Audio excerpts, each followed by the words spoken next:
subscribers, and we you find this interesting. We shoot at New Bayou Studio. You ever been to New Bayou Studios over in Sofia, Bulgaria? That's where they shoot the Expendables and all these. Oh, really? Yes, Avi Lerner. You know Avi Lerner. Heard of him. Avi Lerner is the chairman of Millennium Films. Let me stop you right there. This is Pete Koch breaking it down with Rudy Mettia. Say it. Rudy Mettia. Mettia. You like it? And we've known each other a long time. And I remember when you were Rudy Smith. Yeah. That's probably what crossed me up. Holy hold God. Hold that. We're going All to unpack that story. This is Pete Koch breaking it down. We'll be back.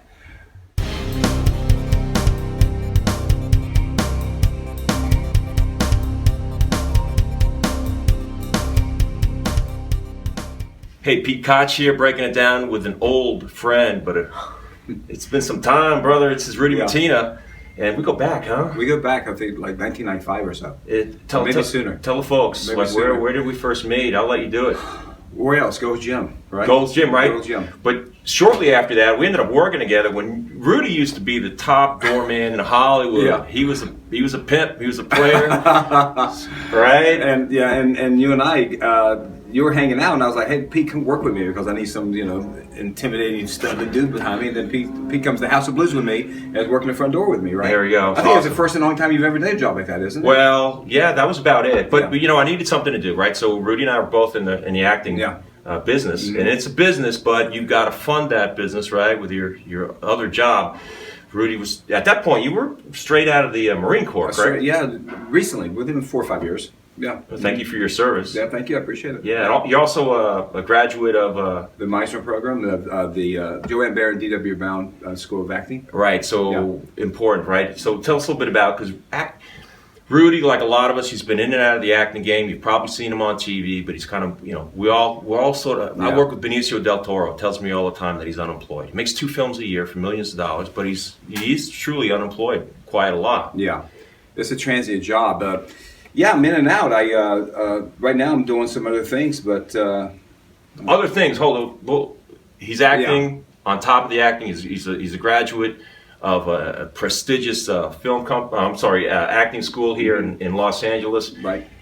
And I'm going to jump a little bit. Okay. I do want to talk about exactly how your work as an actor led you to where you are now in taking on a whole nother career and a whole nother operation. Yeah, I'm one of, to blow my own horn a little bit, Louis Armstrong said to have some music, blow your own horn once in a while. Do it. But I'm one of the leading teachers in the world right now.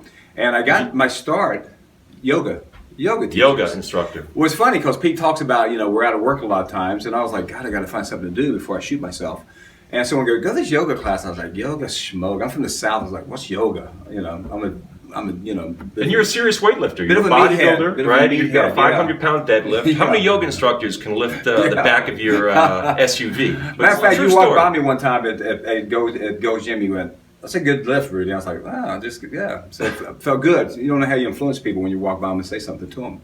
But so I started teaching yoga, or I didn't start teaching. I started practicing yoga, just to have something to do. And I immediately got, when you're an athlete, you just immediately get something. And the first day I thought to myself, I can teach this stuff, naively enough. Anyway, cut to 20 years later, I've been teaching for 20 years now, and that's kind of been, if you're in the field of acting, if you have a plan B, it tends to become plan A. And it became plan A for me. Yeah. Was there a relationship? Because you've given me a little, we've discussed this a little bit. Was there a relationship that you made in Hollywood that had influenced? It did. I was just chased. Avi Lerner was the CEO of Millennium Films, done like 500 theatrical films. Big shot. Yeah. I used to chase Avi Lerner for jobs all the time, like we do. And cut back to about 10 years later, his son comes in my yoga class, and he goes, "Hey, my name is Rudy Lerner." I go, "Are you Avi's son?" "Yeah, I am." I was like, "I've been chasing him for a long time." He goes, "Well, by the way, I'm taking over the film company."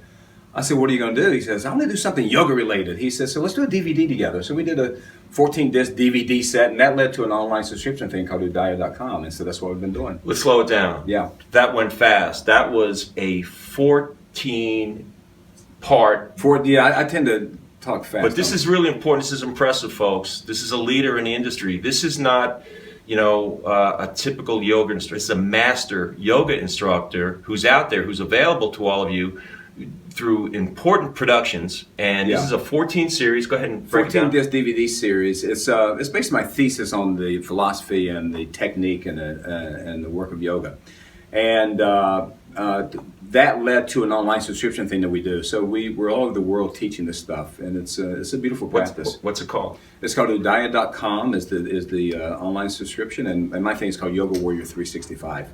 And the 365 is more than the days of the year. It's a philosophical, technical, even perhaps, dare I say, spiritual take on the practice of yoga. Incredible. So we're just starting to unpack this. We got to go right now. We're going to shut it down here right now.